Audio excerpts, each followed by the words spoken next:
Hey Savvy social workers, let's get into today's question of the day. A social worker in private practice receives a visit from a detective requesting records of a client who was recently arrested for assault. What should the social worker do? Okay, so out the gate, I am just noticing what type of question this is. It just simply says, what should the social worker do? It doesn't say first or next. So therefore, I know that I want to focus on ethics with this question, okay? So now looking back into the STEM, it tells me that I'm a social worker in private practice. It's always good to kind of know your role. And I received a visit from a detective requesting records of a client who was recently arrested for assault. Okay, so this question is asking me what is going to be the most ethical thing that I need to do, because again, I have identified that this is an ethics question because it does not ask me to intervene by saying first, next, or anything like that. So it's asking me what is the most ethical thing to do about receiving a visit from a detective who's requesting records of a client who was recently arrested for assault. Would the most ethical thing be to A, decline to release the records to the detective without a court order? Yes, that's definitely an option, so we're going to pause that. B, release the client's records to the detective to help the client. Well, we definitely want to be in a position where we're helping our client, so I'm going to just pause that one just because we definitely want to try to help our client. C, seek legal consultation. Would that be the most ethical thing if we receive a visit? We could possibly do that too. Don't know if that's the most ethical thing to do, but let's see what D is. D says try to contact the client about the situation. The most ethical thing to do in this situation, in regards to trying to contact the client about the situation, according to the code of ethics, there is usually something that you would do before contacting the client. And I can tell y'all, a lot of people struggle with this on whether to release or not to release, when to assert privilege to the client and when not to. So it's usually one of two options in that case. And depending on your role, that third option would be the legal consultation. Because you are in private practice, a lot of people like to seek legal consultation. So that's why I kind of kept that one as an option. Now, mind you, I did it this way to give you an example where all the answers are plausible. So I want you to think, to show you how you have to think back on what the code of ethics says. What is going to be the most ethical thing? You have received a visit from a detective, okay? From a detective, and he wants some records for one of your clients who was recently arrested for assault. Now, it's not telling me if the client is still in jail or he's out, so that's neither here nor there.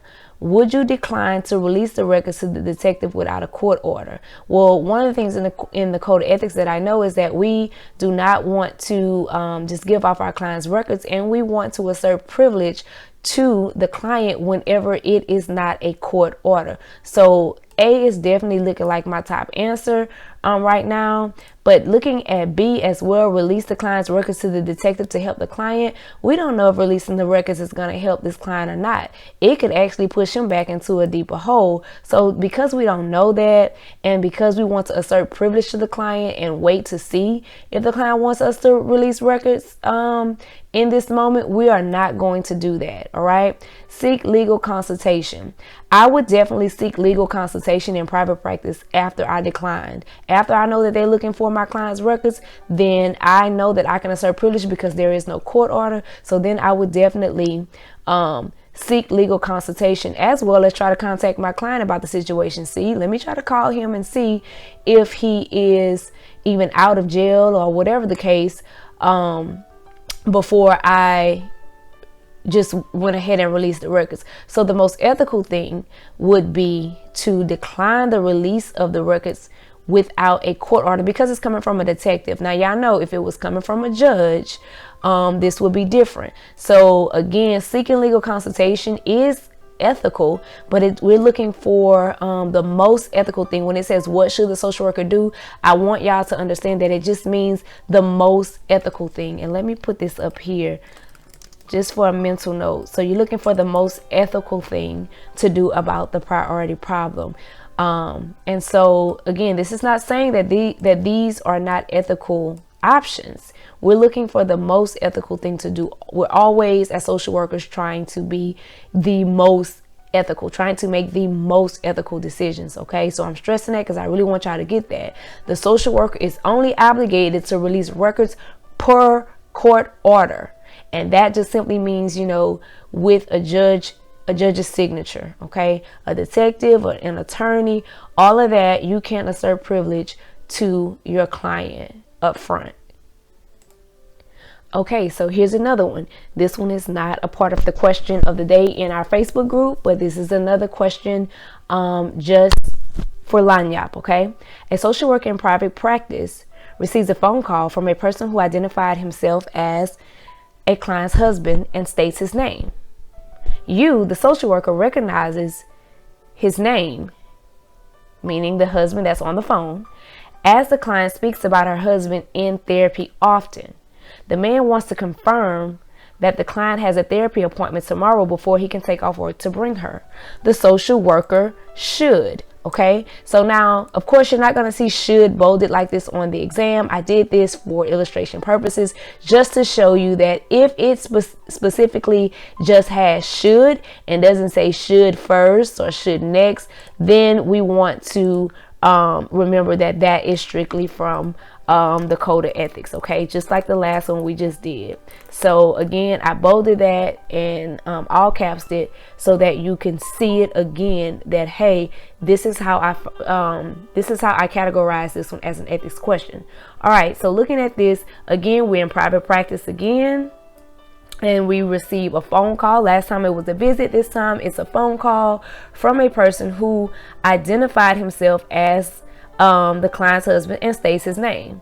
All right, so now you know that the client is always talking about her husband, and you recognize, you know, she may have said my husband's name is Mark, or Mark this, Mark that, and this man calls and says that his name is Mark. All right, so you recognize his name.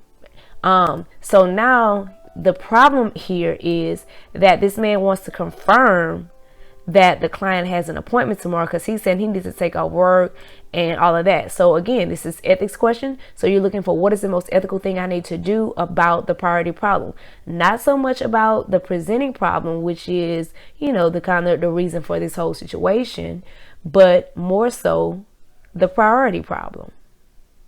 So in this case, the most ethical thing to do about this man wanted to confirm that the client, his supposed wife, has a therapy appointment tomorrow. Would we inform the man to have the client call to confirm the appointment?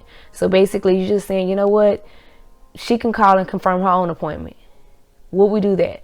Out the gate, no, because that is an acknowledgement that she's a client. You know, you're saying, oh, you're pretty much acknowledging that you know her, or that, you know, she could possibly have an appointment, or she is a client there, right? So we definitely want to stay away from that. That is something that, you know, the code of ethics is clear about.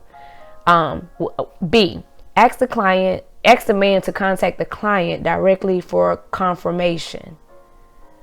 Again, this would be in so much acknowledging that she is a client. It's kind of like acknowledging without acknowledging, just like the first one. You're not saying she's not a client, and you're not really saying that she is. However, the code of ethics is very clear on this, y'all, right? And I like to take my time and stress things from the code of ethics, because y'all have to be very, very clear on what the code of ethics says. Even though this is not a direct acknowledgement, the code of ethics is clear when it says we have to refrain from any type of acknowledgement. Okay, so the answer would be C, refrain from acknowledging the client as an existing client. So you would just have to, you know, be like, well, sir, I'm not sure. You can call and follow up with your wife and ask her if she's a client here, or if she has that appointment, because I'm not able to confirm that or deny that for you. I wouldn't even say deny, really. I'm not able to confirm that. So you would have to contact whoever this person is you're talking about and see if they have a therapy appointment here, right? And if he's thinking that maybe she's lying or whatever, that's their business and not for you to get into.